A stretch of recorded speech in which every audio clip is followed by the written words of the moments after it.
आज के वीडियो में आप एक प्रोफेशनल ट्रेडर की तरह कैंडलस्टिक पैटर्न्स पढ़ना सीखेंगे, भले ही आपको कैंडलस्टिक पैटर्न का कोई पिछला एक्सपीरियंस ना हो। अच्छी बात यह है कि मैं किसी एक पैटर्न को याद किए बिना एक प्रोफेशनल की तरह कैंडलस्टिक पैटर्न्स को पढ़ने का एक सरल तरीका बताऊंगा। सही बात है, आपको इनमें से किसी भी पैटर्न्स को बाय हार्ट करने की ज़रूरत नहीं है। कैंडलस्टिक्स चार्ट पर स्टॉक्स या सिक्योरिटीज़ के मार्केट प्राइस दिखाने का एक तरीका है। कैंडलस्टिक का रियल बॉडी ओपन और क्लोज प्राइसेस को दिखाता है, जबकि बॉडी के ऊपर और नीचे की शैडोज उस विशेष टाइम पीरियड के लिए हाई और लो प्राइसेस को दर्शाती है। कैंडल शैडोज बाती की तरह दिखती हैं और इसलिए इन्हें कैंडलस्टिक्स कहा जाता है। ऊपरी शैडो उस टाइम पीरियड के हाई प्राइस को दर्शाती है और लोअर शैडो उस टाइम पीरियड के लो प्राइस को दर्शाती है। कैंडल हाई एक विशेष टाइम पीरियड में कैंडलस्टिक का हाईएस्ट प्राइस पॉइंट है, जबकि कैंडल लो एक विशेष टाइम पीरियड में कैंडलस्टिक का सबसे लोएस्ट प्राइस पॉइंट है, जो इस बात पर निर्भर करता है कि आप किस टाइम फ्रेम पर ट्रेड कर रहे हैं। कैंडलस्टिक पैटर्न में आमतौर पर दो लोकप्रिय रंग होते हैं, हरे और लाल बाज। चार्ट में बहुत सारे कैंडलस्टिक पैटर्न हैं, जिनमें एंगल्फिंग कैंडलस्टिक्स हो सकता है, shooting stars, hammers, hanging man, inverted hammers, doji आदि कुछ उदाहरण हैं। यदि आप इन सभी पैटर्न्स को एक एक करके सीखना शुरू कर दें तो यह बहुत कठिन और कंफ्यूजिंग लगेगा। लेकिन चिंता न करें, क्योंकि हमारे पास यह समझने का एक आसान तरीका है कि प्रत्येक कैंडलस्टिक्स का क्या अर्थ है, और हम प्रत्येक कैंडल्स की ताकत भी निर्धारित करेंगे। आइए कैंडलस्टिक्स की पहली कैटेगरी पर अपनी चर्चा शुरू करें। इन कैंडलस्टिक्स को मरुबजू कहा जाता है। हम पहले टाइप को देखेंगे। चूंकि कैंडलस्टिक्स हरे रंग की है, इसलिए यह एक बुलिश कैंडलस्टिक है। इसका रियल बॉडी बड़ा है, लेकिन ऊपर या नीचे दोनों तरफ कोई विक्स या शैडोज नहीं है। हम जानते हैं कि रियल बॉडी जितना लंबा होगा, कैंडलस्टिक उतनी ही बुलिश होगी। इस कैंडलस्टिक का OHLC इस प्रकार है। चूंकि यह एक बुलिश कैंडल है, इसलिए बायर्स डोमिनेंट है और क्लोजिंग प्राइस ओपनिंग प्राइस से अधिक है।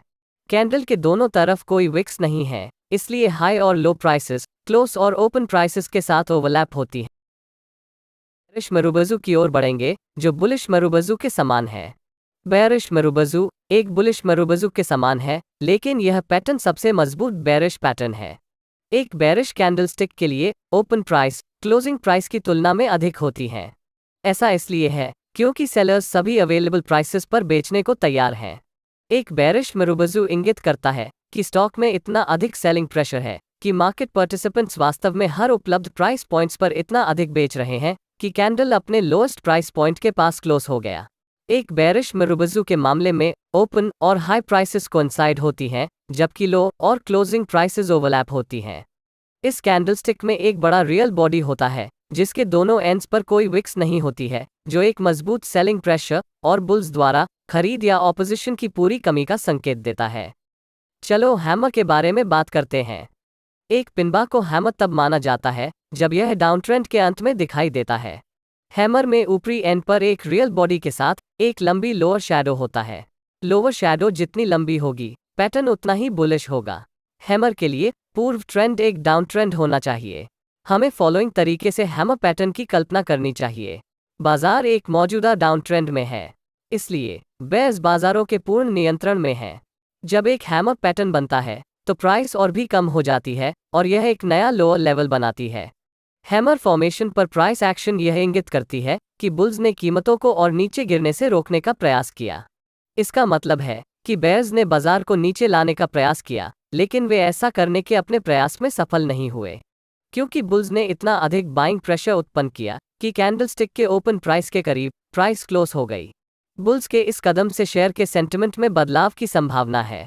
तो हम कह सकते हैं कि हैमर एक रिवर्सल पैटर्न है और यह बाजार में बुलिश रिवर्सल का संकेत दे सकता है। अब हम हैंगिंग मैन के बारे में बात करेंगे। एक पिनबार को एक हैंगिंग मैन तब माना जाता है जब यह किसी ट्रेंड के टॉप एंड पर दिखाई देता है। हैमर पैटर्न के समान हैंगिंग मैन भी एक रिवर्सल पैटर्न है, सिवाय इसके कि हैंगिंग मैन एक बेयरिश रिवर्सल कैंडलस्टिक पैटर्न है। एक हैंगिंग मैन बाजार के हाई का संकेत देता है। हमें फॉलोइंग तरीके से हैंगिंग मैन पैटर्न की कल्पना करनी चाहिए।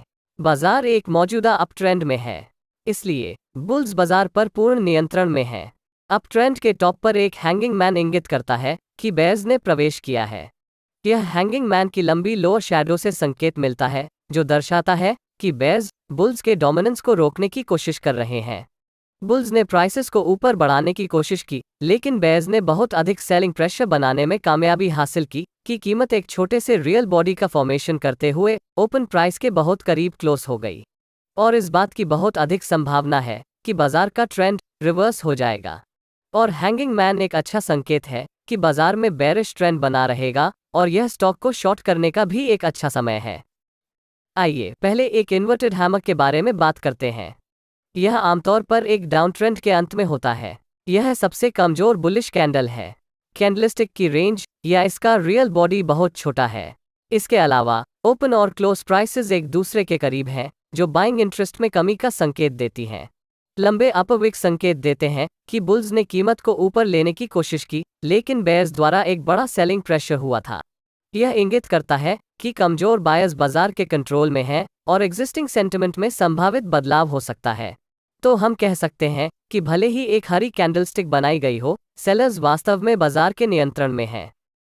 इन्वर्टेड हैमर को आमतौर पर हैमर की तरह एक प्राइस रिवर्सल कैंडलस्टिक के रूप में स्वीकार किया जाता है, जहां ट्रेंड एक डाउन ट्रेंड से एक अप ट्रेंड में बदल जाती है। एक पिनबा को एक शूटिंग स्टार तब माना जाता है जब यह एक अप ट्रेंड के अंत में होता है, जो प्राइस रिवर्सल का संकेत देता है। एक इन्वर्टेड हैमर की तरह एक शूटिंग स्टार का भी एक छोटा रियल बॉडी होता है, जिसकी ओपन और क्लोज प्राइसेस एक दूसरे के करीब होती हैं। इसमें एक बड़ी अपर विक भी होती है, जो यह दर्शाती है कि बुल्स ने प्राइसेस को ऊपर लाने की कोशिश की, लेकिन उन पर बेयर्स का डोमिनेंस था, जिन्होंने कीमत को ओपन प्राइस से नीचे धकेल दिया। तो एक शूटिंग स्टार एक मजबूत बेयरिश पैटर्न है, जो एक अप ट्रेंड के अंत में बने हैंगिंग मैन पैटर्न से अधिक मजबूत होता है। ऐसा इसलिए है क्योंकि हैंगिंग मैन पैटर्न के बजाय शूटिंग स्टार बनने पर सेलर्स अधिक डोमिनेंट होते हैं।